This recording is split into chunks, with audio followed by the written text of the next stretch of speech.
Fred, as we all fondly call you. So I'm super excited. First, let's start with the congratulations and get it out of the way.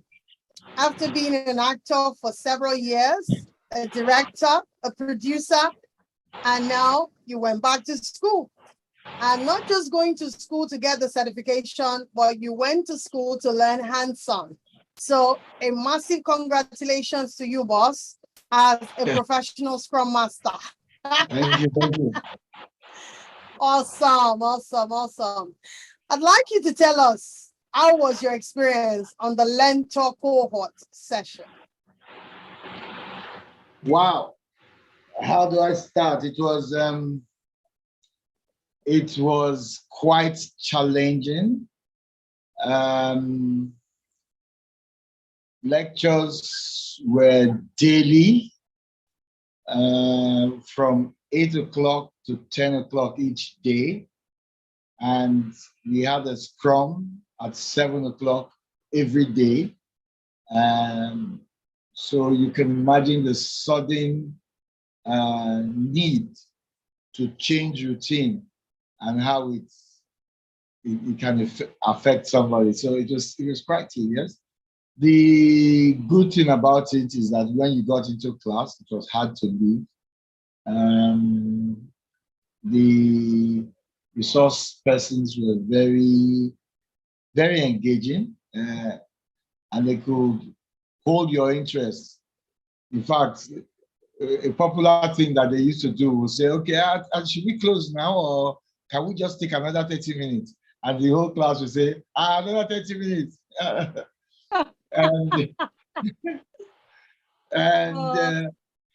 But there was just so much to do in such a tight, short period that it virtually just took over your whole life.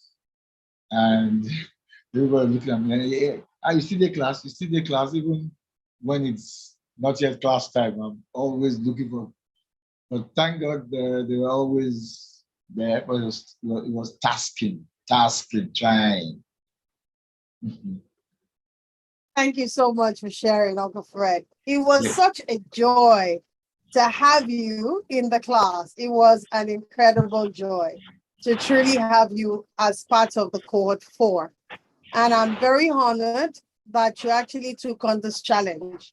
I remember a day, I think you went to Rwanda and you still had to plug in to join the class.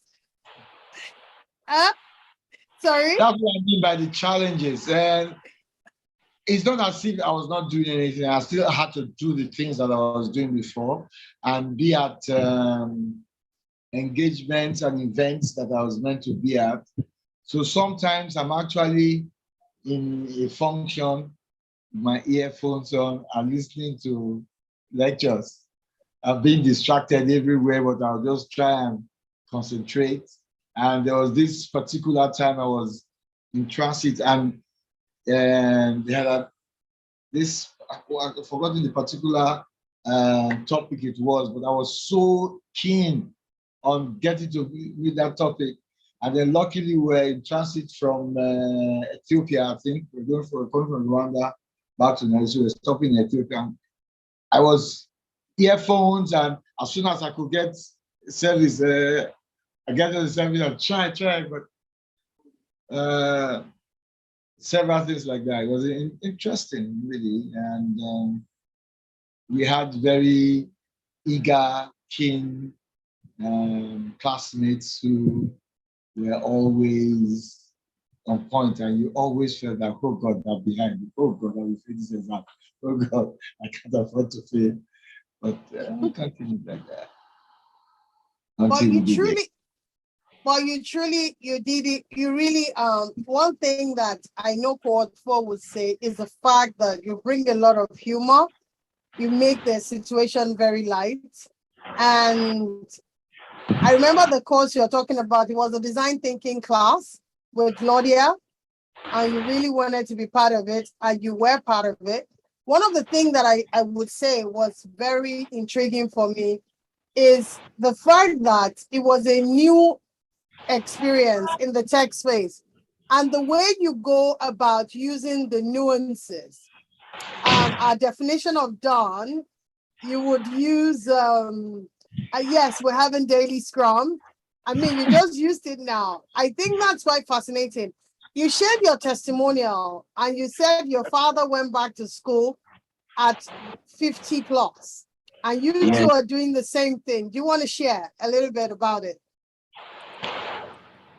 Okay. A little bit of the background of that story is that somewhere around 1953, 54, my father was in the University College Ibadan, and his contemporaries were people like Gamalel Onosede, Wole Soyinka, and a number of very prominent Nigerians.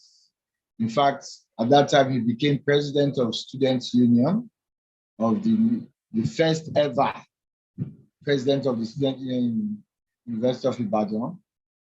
But 6 months to his final exam, he met with an ideology called moral rearmament, whose intention was to rearm the world morally after the disarmament after the Second World War in the 40s. So this was moral rearmament. And it was so engaging. He traveled the world. He made a film that was shown that was translated into 100 languages and stuff. And then he traveled the world, and after like 20 years, he didn't graduate. He came back to Nigeria and he wanted to settle down.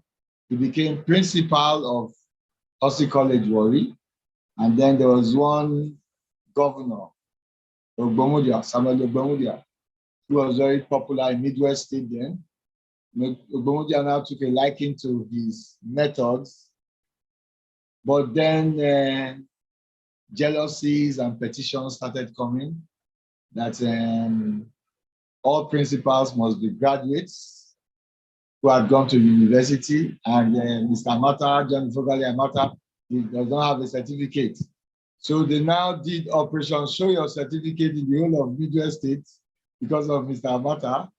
And then they said you didn't have a degree, so you cannot be a principal. So he got annoyed and said he was going back to school. So around 1979, he went back to University of Ibadan and said, I had 6 months to go in this school. I want to complete my course and become a graduate. And they said, sir, we do not have any record of you.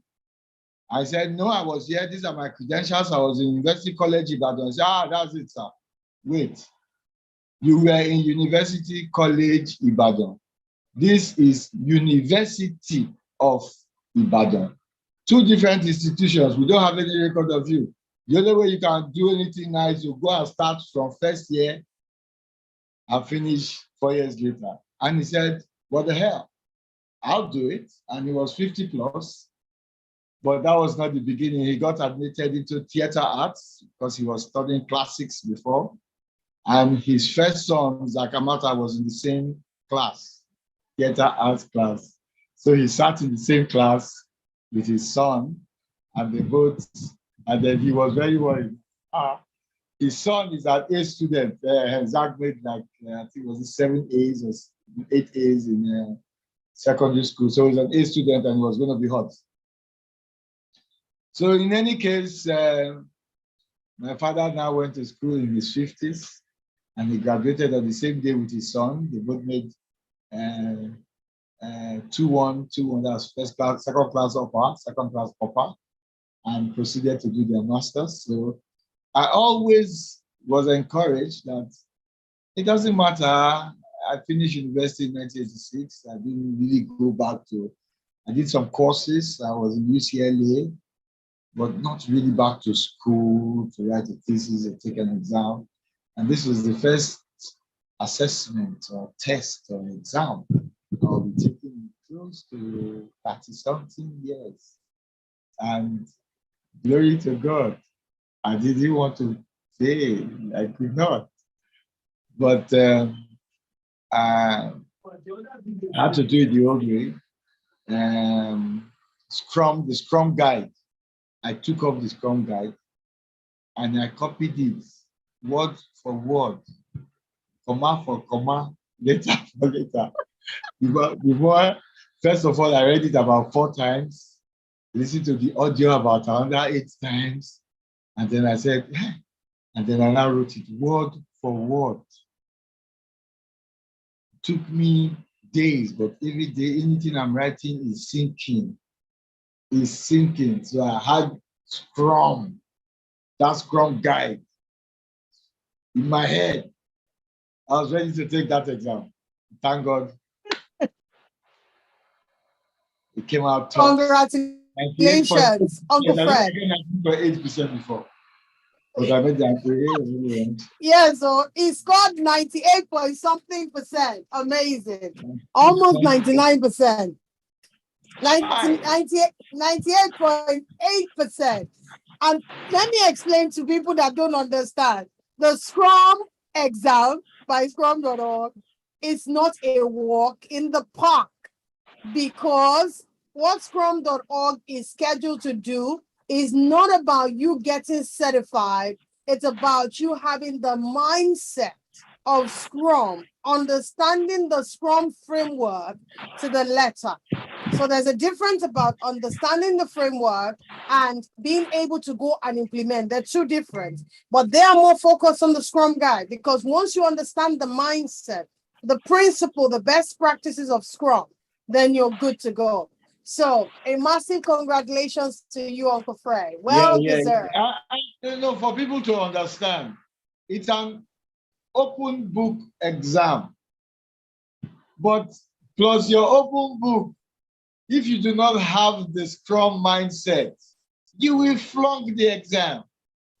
And the assessment says you must make 85% to even pass in the first place.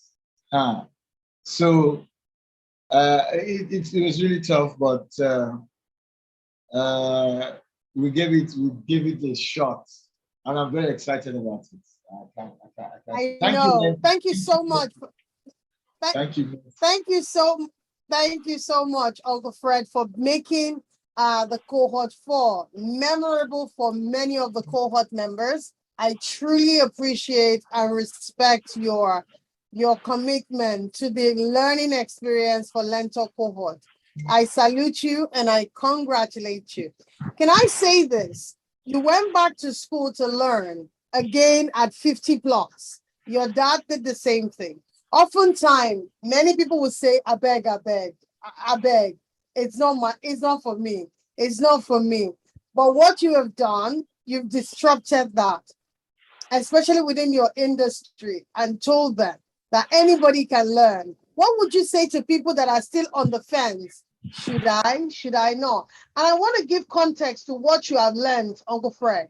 You learned about data analytics, about design thinking, about agile, about business analysis. Then you now took the Scrum certification, which you scored 98.8%. So I need them to understand, these are the skill set for today. Somebody called me today and said, oh, one of my MD said they should call me. I said, Ma, what do you think? I want to go and study accounting, and I'm not sure if I should do tech. I told her, go on Google and search how many accounting jobs are on Google, and search how many data analytics jobs are on Google. Then come back and give me a result. And boom, she called me and said, Ma, I'm going for IT. I said, congratulations. That's the way to go, because the world today is tech. And if you're not catching up with tech, you're going to miss out. So what would you say to people that are still on the fence, undecided, not sure? Should I do this and should I do that? What would you say to them? Well,